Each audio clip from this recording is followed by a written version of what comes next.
Hello everyone. हम BPSC घटना चक्र पूर्वावलोकन डिस्कस कर रहे हैं। टॉपिक है विश्व का भूगोल, उसके अंतर्गत ब्रह्मांड। इससे रिलेटेड किस तरीके के क्वेश्चंस बीपीएससी में पूछे गए हैं, हम उसके बारे में चर्चा करेंगे। तो चलिए स्टार्ट करते हैं। पहला क्वेश्चन है, महाद्वीपीय बहाव का सिद्धांत किसके द्वारा विकसित किया गया था? तो इसका सही आंसर हो जाएगा ऑप्शन बी, ए वेगनर। महाद्वीपीय बहाव का सिद्धांत एल्फ्रेड वेगनर द्वारा विकसित किया गया था। वेगनर के अनुसार लगभग 20 करोड़ वर्ष पहले पैंजिया का विभाजन आरंभ हुआ। पैंजिया पहले दो बड़े महाद्वीपीय पिंडों लॉरेशिया और गोंडवाना लैंड क्रमशः उत्तरी व दक्षिणी भूखंडों के रूप में विभक्त हुआ। इसके बाद लॉरेशिया व गोंडवाना लैंड धीरे धीरे अनेक छोटे छोटे हिस्सों में बंट गए, जो आज के महाद्वीप के रूप में है। नेक्स्ट क्वेश्चन है, हमारी आकाशगंगा के केंद्र की परिक्रमा करने में सूर्य को समय लगता है। तो इसका सही आंसर हो जाएगा ऑप्शन सी, 25 करोड़ वर्ष। गैलेक्टिक केंद्र से लगभग 7.94 केपीसी या 25.896 लगभग 26,000 प्रकाश वर्ष की औसत दूरी तथा लगभग 720 किलोमीटर प्रति घंटा औसत गति के कारण सूर्य को एक परिक्रमा करने में लगभग 22.5 से 25 करोड़ वर्ष लगते हैं। परिक्रमा की यह अवधि ब्रह्मांड वर्ष कहलाती है, अतः निकटतम विकल्प के रूप में सी इसका सही आंसर होगा। नेक्स्ट क्वेश्चन है, हमारे अंतरिक्ष में कितने तारामंडल हैं? तो इसका सही आंसर हो जाएगा option B, 88। International Astronomical Union के अनुसार आकाश में कुल 88 तारामंडल हैं, जिसमें से अधिकांशतः दक्षिणी गोलार्ध में ही देखे जा सकते हैं। नेक्स्ट क्वेश्चन है, जिस तारामंडल के तारे ध्रुव तारे की ओर संकेत करते हैं वह है? तो इसका सही आंसर हो जाएगा ऑप्शन ए, सप्तऋषि। ध्रुव तारे का संकेत सप्तऋषि तारामंडल से प्राप्त होता है। नेक्स्ट क्वेश्चन है, ब्रह्मांड में पल्सर क्या है? तो इसका सही आंसर हो जाएगा ऑप्शन सी, घूमते न्यूट्रॉन तारे। ब्रह्मांड के पल्सर तेजी से घूमने वाले न्यूट्रॉन तारे होते हैं जो विद्युत चुंबकीय विकिरण उत्पन्न करते हैं। अधिकांश न्यूट्रॉन तारे पल्सर के रूप में देखे जाते हैं। नेक्स्ट है सौर मंडल से रिलेटेड क्वेश्चन। फर्स्ट है, निम्नलिखित में से कौन सा सौर मंडल का भाग नहीं है? तो इसका सही आंसर हो जाएगा ऑप्शन डी, निहारिका। सौर मंडल का निर्माण लगभग 4.53 से 4.58 लगभग 4.6 बिलियन वर्ष पूर्व हुआ था। सौर मंडल में सूर्य, तारा और ऐसे खगोलीय पिंड सम्मिलित होते हैं जो गुरुत्वाकर्षण बल द्वारा उससे जुड़े रहते हैं। इनमें ग्रह, बौने ग्रह, प्राकृतिक उपग्रह, क्षुद्र ग्रह, उल्काएं, धूमकेतु और खगोलीय धूल आदि शामिल हैं, जबकि निहारिका सौर मंडल का भाग नहीं है। नेक्स्ट क्वेश्चन है, वैज्ञानिक जिन्होंने सर्वप्रथम खोज की कि पृथ्वी सूर्य के चारों ओर घूमती है। तो इसका सही आंसर हो जाएगा ऑप्शन सी, कोपरनिकस। 1514 ईस्वी में एक हस्तलिखित पुस्तक कॉमेंटारिलियस लिटिल कॉमेंट्री में कोपरनिकस ने उस सिद्धांत का प्रतिपादन किया था जिसमें कहा गया था कि सूर्य ब्रह्मांड के केंद्र में है तथा पृथ्वी उसकी परिक्रमा करती है। उल्लेखनीय है कि 6वीं शती ईस्वी के प्रसिद्ध भारतीय खगोलविद बराहमिहिर ने इससे लगभग 1000 वर्ष पूर्व ही यह बता दिया था कि चंद्रमा पृथ्वी की परिक्रमा और पृथ्वी सूर्य की परिक्रमा करती है। नेक्स्ट क्वेश्चन है, सौर मंडल का प्रधान आकाशीय पिंड कौन सा है? तो इसका सही आंसर हो जाएगा ऑप्शन डी, सूर्य। सौर मंडल का प्रधान आकाशीय पिंड सूर्य है। सूर्य सौर मंडल के केंद्र में स्थित है। नेक्स्ट क्वेश्चन है, निम्नलिखित में से किसके मध्य की औसत दूरी एक खगोलीय इकाई है? तो इसका सही आंसर हो जाएगा ऑप्शन ए, पृथ्वी और सूर्य। खगोलीय इकाई पृथ्वी और सूर्य के बीच की औसत दूरी है। खगोलीय इकाइयों का उपयोग आमतौर पर हमारे सौर मंडलीय दूरियों को मापने के लिए किया जाता है। नेक्स्ट है सूर्य से रिलेटेड क्वेश्चन। फर्स्ट है, सूर्य ग्रहण कब होता है? तो इसका सही आंसर हो जाएगा ऑप्शन सी, चंद्रमा जब सूर्य व पृथ्वी के बीच आता है। सूर्य ग्रहण की स्थिति तब होती है जब चंद्रमा सूर्य और पृथ्वी के बीच आ जाता है, जिससे सूर्य का प्रकाश पृथ्वी तक नहीं पहुंच पाता है।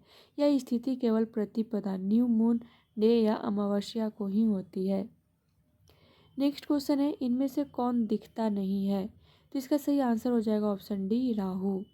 पृथ्वी से 5 ग्रहों को हम देख सकते हैं, जैसे बुध, शुक्र, मंगल, बृहस्पति और शनि, जबकि राहु कोई खगोलीय पिंड नहीं है, अतः राहु को नहीं देखा जा सकता है। नेक्स्ट है शुक्र से रिलेटेड क्वेश्चन। सौरमंडल का सर्वाधिक गर्म ग्रह है, तो इसका सही आंसर हो जाएगा ऑप्शन बी, शुक्र। सौरमंडल का सर्वाधिक गर्म ग्रह शुक्र है। इसका औसत तापमान 464 डिग्री सेल्सियस 737 केल्विन है।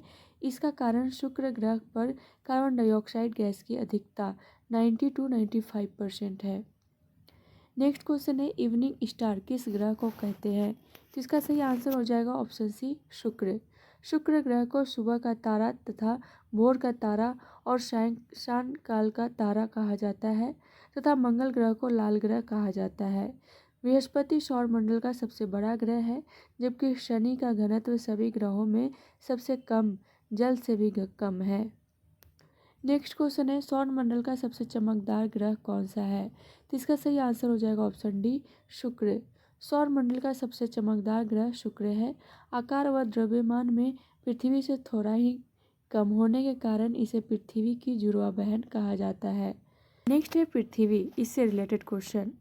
पृथ्वी तक पहुंचने के लिए सूर्य से चला प्रकाश समय लेता है लगभग, तो इसका सही आंसर हो जाएगा option C, 8 minute.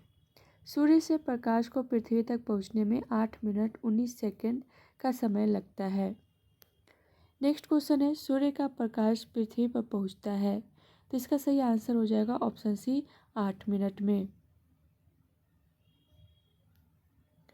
Next question है, पृथ्वी को सूर्य की परिक्रमा करने में लगते हैं लगभग, तो इसका सही आंसर हो जाएगा ऑप्शन बी, 365.25 दिन। पृथ्वी को सूर्य की परिक्रमा करने में 365.25636 दिन या 365 दिन 6 घंटे 9 मिनट 9.51 सेकेंड का समय लगता है। इसे सौर वर्ष कहा जाता है। नेक्स्ट क्वेश्चन है, पृथ्वी परिभ्रमण करती हुई प्रति मिनट करीब करीब कितनी दूरी तय कर लेती है? इसका एक्सप्लेनेशन देखिए। पृथ्वी की विषुवत रेखा की परिधि लगभग 40,090.28 किलोमीटर है। इस दूरी को पृथ्वी अपनी धुरी पर 24 घंटे में तय कर लेती है, अर्थात पृथ्वी की अपनी धुरी पर परिभ्रमण की गति 40,090.28 किलोमीटर प्रति 24 घंटा इक्वल टू लगभग 1,670 किलोमीटर प्रति घंटा है। इस आधार पर प्रति मिनट पृथ्वी की गति 1670 किलोमीटर प्रति 60 मिनट इक्वल टू 27.8 किलोमीटर प्रति मिनट होगी।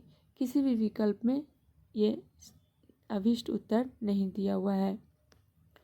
नेक्स्ट क्वेश्चन है, पृथ्वी एवं सूर्य के बीच अधिकतम दूरी होती है, तो इसका सही आंसर हो जाएगा ऑप्शन ए, अपसौर में। पृथ्वी और सूर्य के बीच अधिकतम दूरी अपसौर में होती है, जो प्रत्येक वर्ष 3 से 6 जुलाई के मध्य घटित होती है। पृथ्वी की कला की उत्केंद्रता में अंतर के कारण इसकी अपसौर और उपसौर तिथियां स्पष्ट नहीं है। इस समय पृथ्वी और सूर्य के बीच की दूरी लगभग 152.5 मिलियन किलोमीटर होती है। नेक्स्ट क्वेश्चन है, इनमें से किसने पहली बार यह व्याख्या की थी कि पृथ्वी के अपनी धुरी पर घूमने के कारण प्रतिदिन सूर्योदय एवं सूर्यास्त होता है? तो इसका सही आंसर हो जाएगा ऑप्शन ए, आर्यभट्ट। आर्यभट्ट ने सबसे पहले यह व्याख्या की थी कि पृथ्वी का अपनी धुरी पर घूमना सूर्य के दैनिक उदय एवं अस्त होने का कारण होता है। उनकी रचनाएं आर्य सिद्धांत, सूर्य सिद्धांत में संकलित है। भास्कर भेदाभेद वेदांत दर्शन के प्रस्तावक थे। उन्होंने ब्रह्मसूत्र और शंकर के माया के सिद्धांत पर भाष्य लिखा। बराहमिहिर के उल्लेखनीय कार्यों में बृहत संहिता और पंच सिद्धांतिका शामिल हैं। नेक्स्ट क्वेश्चन है, विषुववृत्तीय व्यास ध्रुवीय व्यास से कितना अधिक है? तो इसका सही आंसर हो जाएगा ऑप्शन ए 43 किलोमीटर। पृथ्वी का भूमध्य रेखीय व्यास ध्रुवीय व्यास से लगभग 43 किलोमीटर अधिक है। पृथ्वी का भूमध्य रेखीय व्यास 12,756 किलोमीटर है तथा ध्रुवीय व्यास 12,713.6 किलोमीटर है। अतः भूमध्य रेखा पर पृथ्वी अधिक चौड़ी है। पृथ्वी का औसत व्यास 12,742 किलोमीटर है।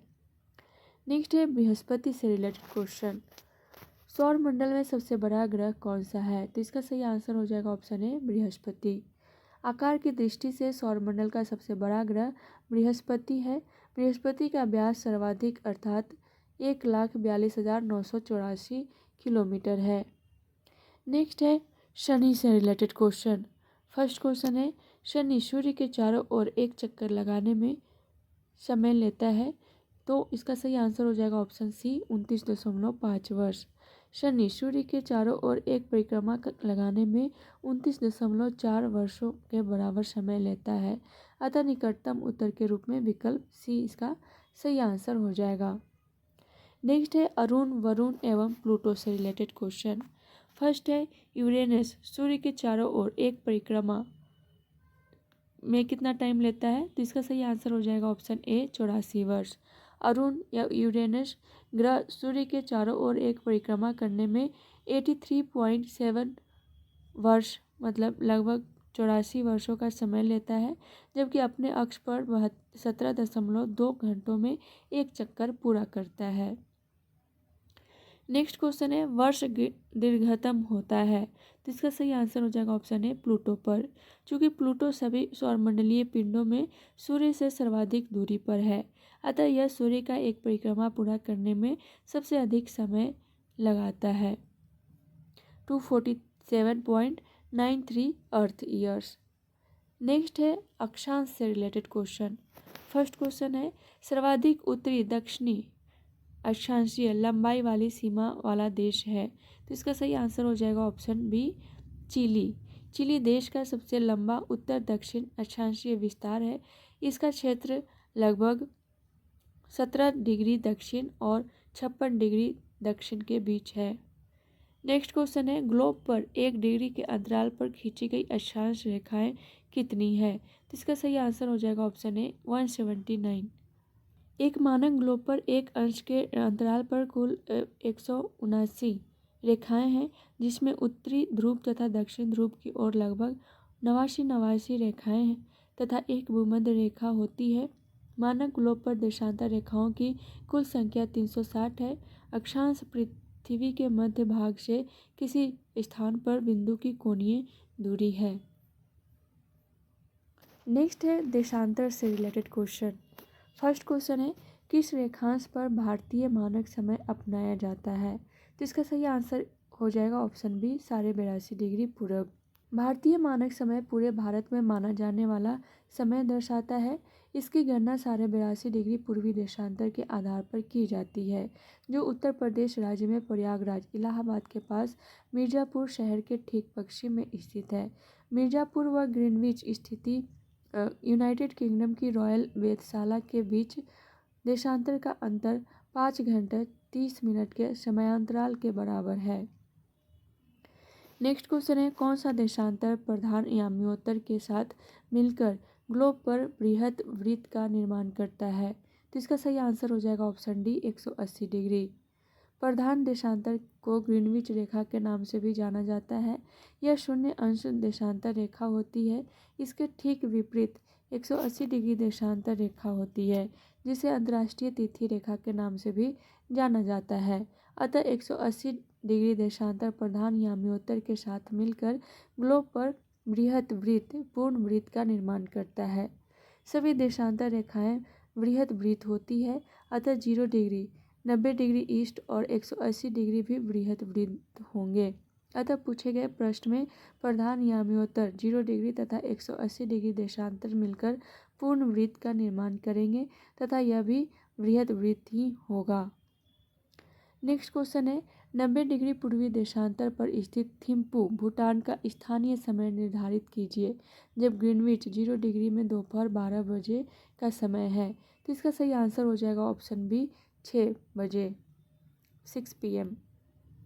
सामान्यतः 1 डिग्री देशांतर पर 4 मिनट का अंतर होता है, अतः 90 डिग्री देशांतर पर 90 × 4 = 360 मिनट या 6 घंटे का अंतर होगा। इसलिए 90 डिग्री पूर्वी देशांतर पर स्थित थिम्पू का स्थानीय समय 6 PM होगा, जब ग्रीनविच में दोपहर के 12 बजे रहे होंगे। नेक्स्ट है अंतर्राष्ट्रीय दिनांक रेखा से रिलेटेड क्वेश्चन। फर्स्ट है काहिरा का समय ग्रीनविच से 2 घंटे आगे है, अतः यह स्थित है। इसका सही आंसर हो जाएगा ऑप्शन बी, 30 डिग्री पूर्वी देशांतर पर। काहिरा, कैरो, मिस्र की स्थिति 30 degree 30 minute north, 31 degree 14 minute east है। चूँकि काहिरा का समय ग्रीनविच 0 डिग्री देशांतर से 2 घंटे आगे है, अतः इसकी स्थिति 30 डिग्री पूर्वी देशांतर के पास बनती है। पृथ्वी गोलाकार होने के कारण 24 घंटे में 360 डिग्री घूम जाती है, अतः 1 डिग्री देशांतर की दूरी तय करने में पृथ्वी को 4 मिनट का समय लगता है। इसलिए 30 डिग्री देशांतर पर कुल समय 30 × 4 = 120 मिनट यानी 2 घंटे समय लगता है। इस तरीके से इसका विकल्प बी सही उत्तर होगा। नेक्स्ट क्वेश्चन है अंतर्राष्ट्रीय दिनांक रेखा खींची जाती है। इसका सही आंसर हो जाएगा ऑप्शन सी, प्रशांत महासागर से लेकर। अंतर्राष्ट्रीय तिथि रेखा पृथ्वी पर ऐसी काल्पनिक रेखा है जो 2 क्रमागत कैलेंडर दिनों को अलग करती है। यह ग्रीनविच इंग्लैंड से 180 डिग्री विपरीत दिशा में प्रशांत महासागर से होकर गुजरती है। उल्लेखनीय है कि जहाँ कोई स्थल भाग पड़ता है, इसे मोड़ दिया जाता है। नेक्स्ट क्वेश्चन है किसी स्थान का मानक समय निर्धारित करने का आधार होता है। तो इसका सही आंसर हो जाएगा ऑप्शन डी, प्रधान मध्यायन। प्रधान देशांतर रेखा को अंतर्राष्ट्रीय देशांतर रेखा या ग्रीनविच देशांतर रेखा के नाम से भी जाना जाता है। यह रेखा इंग्लैंड के ग्रीनविच स्थित रॉयल ग्रीनविच ऑब्जर्वेटरी से होकर गुजरती है। 0° देशांतर पर स्थित इसी रेखा द्वारा अंतर्राष्ट्रीय मानक समय का निर्धारण किया जाता है। प्रधान मध्याह्न रेखा निम्नलिखित देशों से होकर गुजरती है: United Kingdom, France, Spain, Algeria, Mali, Burkina Faso, Togo और घाना। नेक्स्ट है दिन रात से रिलेटेड क्वेश्चन। फर्स्ट है दक्षिणी गोलार्ध में सबसे बड़ा दिन है। तो इसका सही आंसर हो जाएगा ऑप्शन बी, 22 दिसंबर को। उत्तरी गोलार्ध में 21-22 दिसंबर को वर्ष का सबसे छोटा दिन तथा 20-21 जून को वर्ष का सबसे लंबा दिन होता है। इसके विपरीत दक्षिणी गोलार्ध में 20-21 जून को सबसे छोटा दिन तथा 20-21-22 दिसंबर को सबसे बड़ा दिन होता है। नेक्स्ट क्वेश्चन है उत्तरी गोलार्ध में वर्ष का सबसे छोटा दिन होता है। तो इसका सही आंसर हो जाएगा ऑप्शन बी, 22 दिसंबर। तो आज के लिए इतना ही, मिलते हैं नेक्स्ट क्लास में नेक्स्ट टॉपिक के साथ। तब तक के लिए thank you so much and all the best.